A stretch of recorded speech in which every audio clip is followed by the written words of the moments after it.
We're built to walk uphill.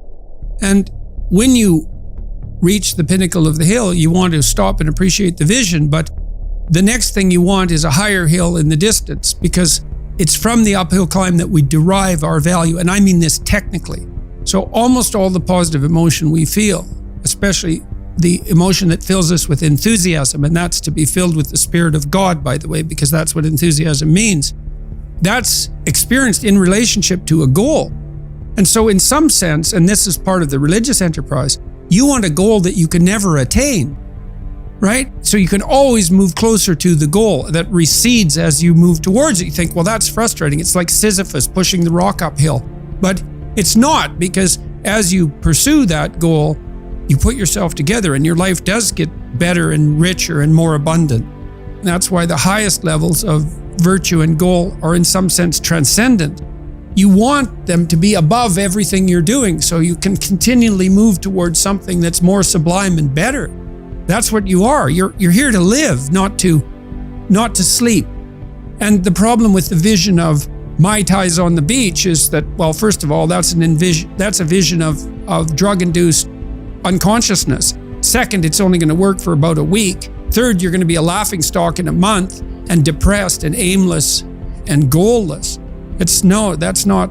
You want a horizon of ever-expanding possibility. And so it does happen to people because they've staked their soul on the attainment of an instrumental goal. It can be a pretty high-order goal. It was in your case. But then you think, now I'm there. Now what?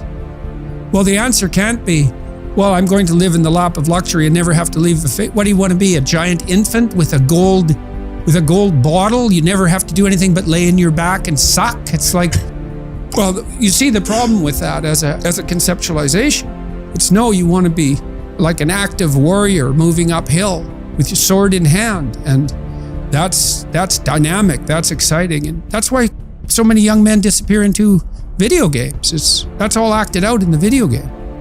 So they have to act that out in their own life. Not that I despise video games, because I don't, but they're not a substitute for life. They might be good training under some conditions for life. The first thing I do as a clinician, if someone comes to me and says they're depressed, is ask myself a question.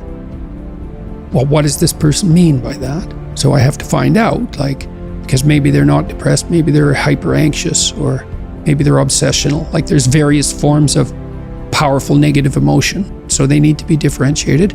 But then the next question you have to ask is, well, are you depressed, or do you have a terrible life? Or is it some combination of the two? So if you're depressed, as far as I can tell, you don't have a terrible life.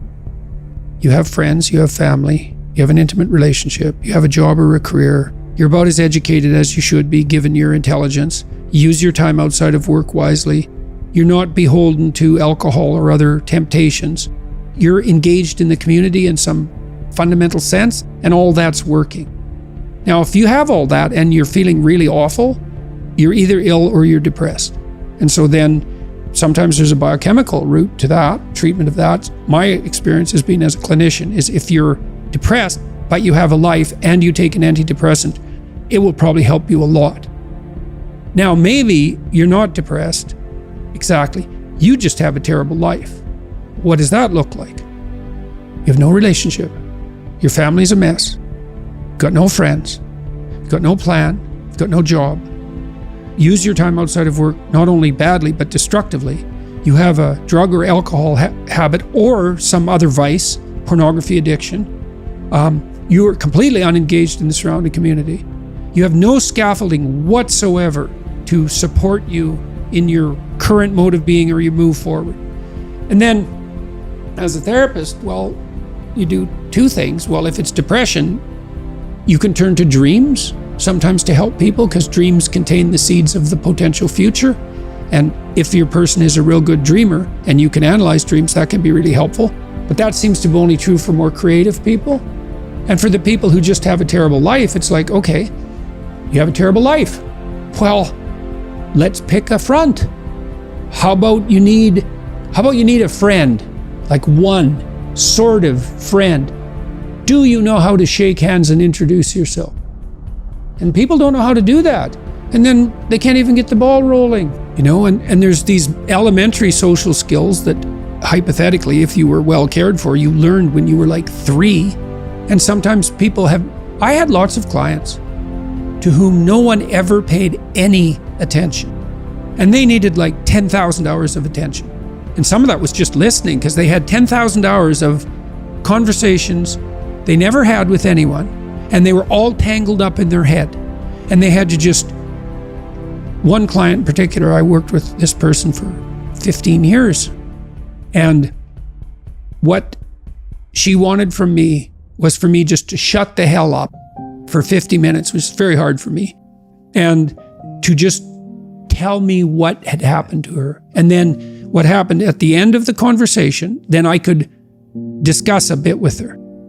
And then as we progressed through the years, the amount of time that we spent in discussion increased in proportion in the sessions, until by the time we stopped seeing each other, when my clinical practice collapsed, we were talking about 80% of the time. But she'd never been attended to properly, ever. And so she was an uncarved block in the Taoist sense, right?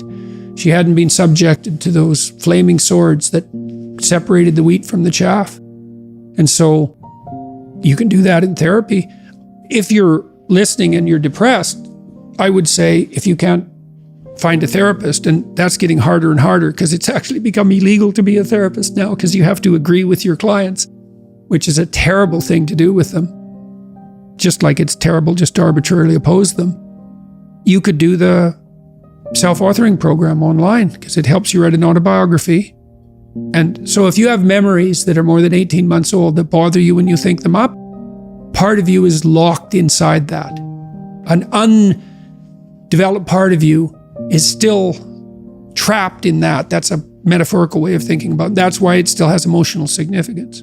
So you can write about your past experiences, but I would say wait for at least 18 months if something bad has happened to you, because otherwise you just hurt yourself again by encountering it. You can bring yourself up to date with an autobiography. There's an analysis of faults and virtues, that's the present authoring, and then there's a guided writing exercise that helps you make a future plan. That's young men who do that, could go to college. Young men who do that, 90 minutes, just the future authoring, 90 minutes. They're 50% less likely to drop out. That's all it takes. Sometimes it's way worse than that. Like, I had clients who were so depressed they literally couldn't get out of bed. So what's their first step? It's like, can you sit up once today? No. Can you prop yourself up on your elbows once today? Like, you scale back the dragon till you find one that's conquerable, that moves you forward. There's a rubric for life. Scale back the dragons till you find one conquerable, and it'll give you a little bit of goal, commensurate with the struggle. But the plus side of that, because you think that, God, that's depressing. You mean I have to start by sitting up? Well, you do if you can't sit up.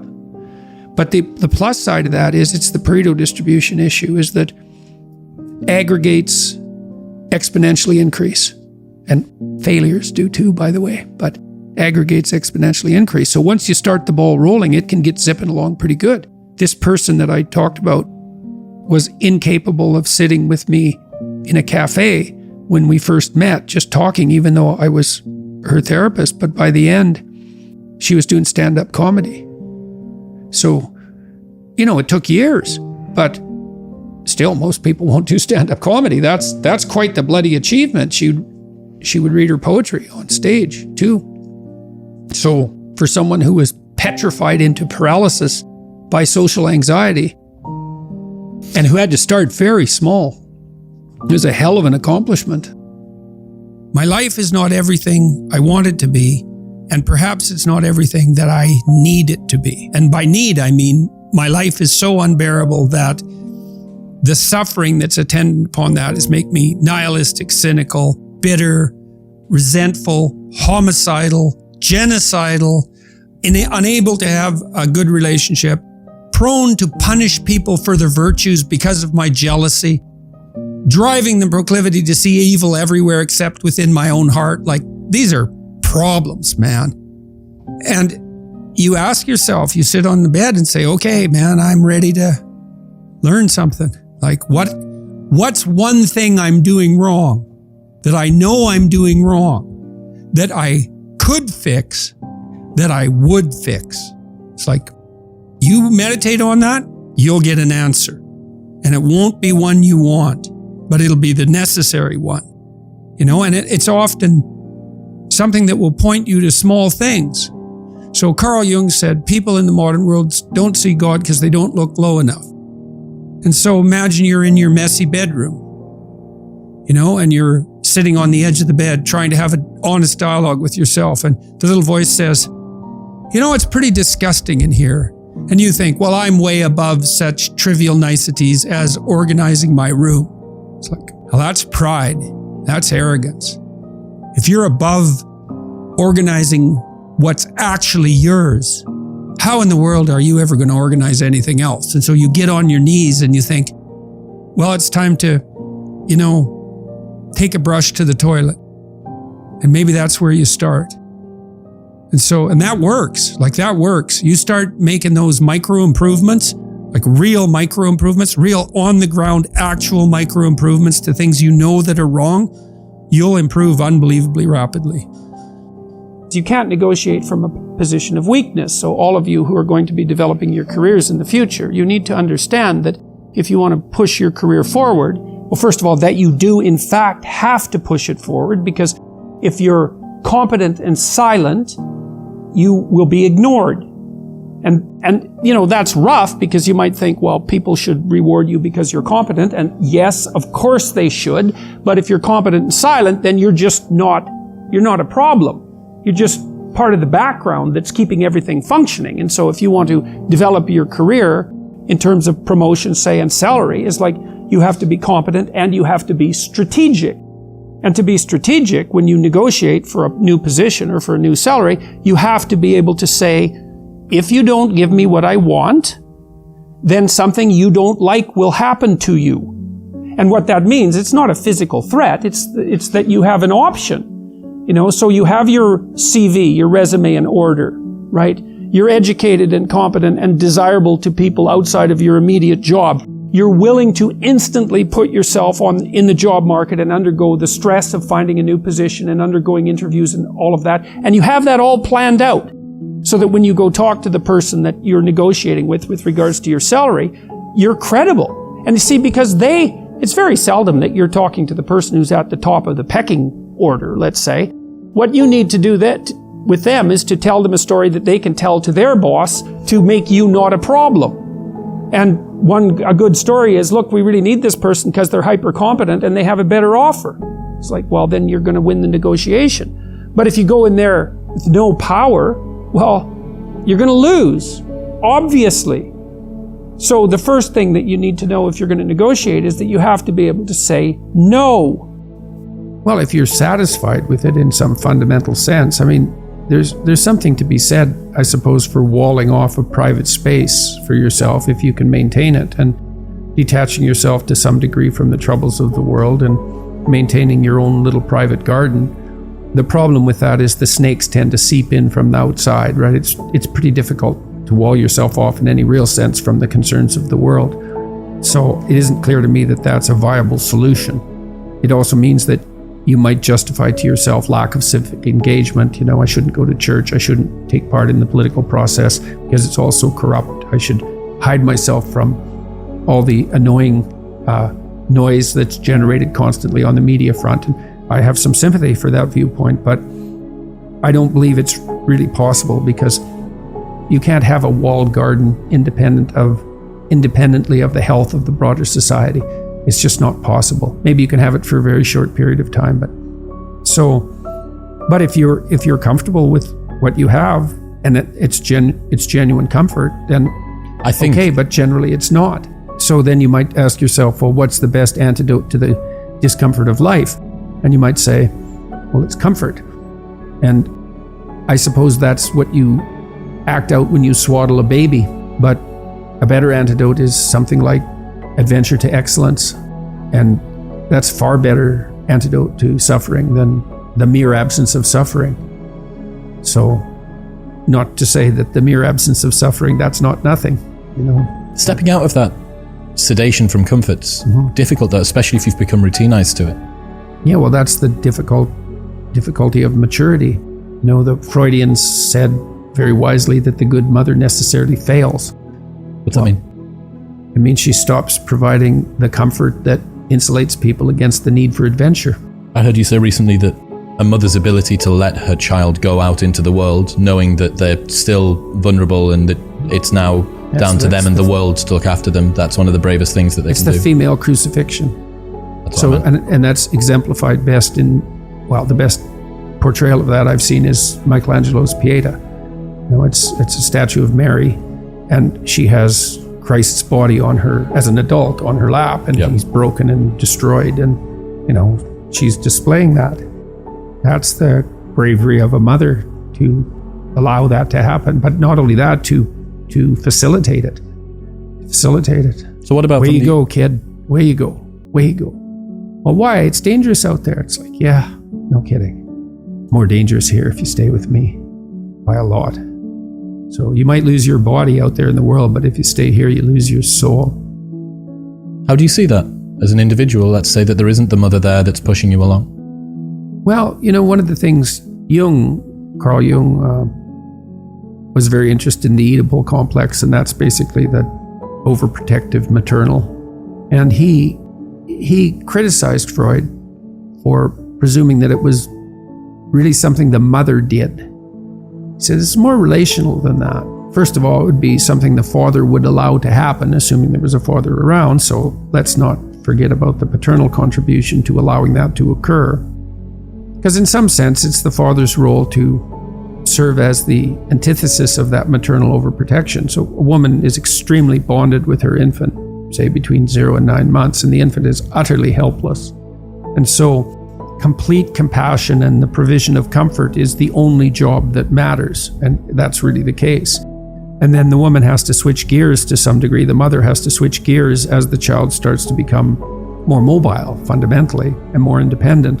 She has to let go of the infant, which is a real grieving process, and she has to start to facilitate this movement towards independence. But that's a hard shift, and so partly the role of the father in that is to be an advocate for the child's independence and to comfort the mother, to let her know that that degree of security provision is no longer necessary, but also to act as an advocate for the child's outgoing desire. And so it's the Oedipal situation is not only the mother, it's also, say, the weak father, but then it's also the child. So you can imagine, because Jung believed that these negotiated agreements were relational. So, you know, you're 6, you're in grade 1, maybe you're feeling a little ill, maybe you're not, maybe you're playing with being a little ill, and maybe you're playing with exaggerating how ill you are, and your mom comes downstairs and says, you know, you've got a test today at school, maybe you haven't quite prepared for it, maybe you know you should have, and she says, but you know, you seem to have a tummy ache, maybe you're too sick to go to school. And the kid thinks, well, maybe I could just stay home and, you know, mom could tuck me in and I wouldn't have to take that test and I wouldn't have to confront the world. And he says, yeah, mom, my stomach really hurts. And away we go. And the child has made a choice. And you think, well, that's a catastrophic choice. And you think, well, children shouldn't be held accountable for choices they make at that age. It's like, that child's soon going to be an adult that's going to make very similar decisions. The choice has consequences, and to be held accountable for that is to recognize purely that the choice has consequences and that it is a choice. Now, you know, you could say, well, 95% of the blame is to be put on the mother, and maybe that's an overestimate. I think it probably is. But the child could say, Mom, you don't have to worry about me. I'm going to get up and go do this. And that's choice, and that's the right choice.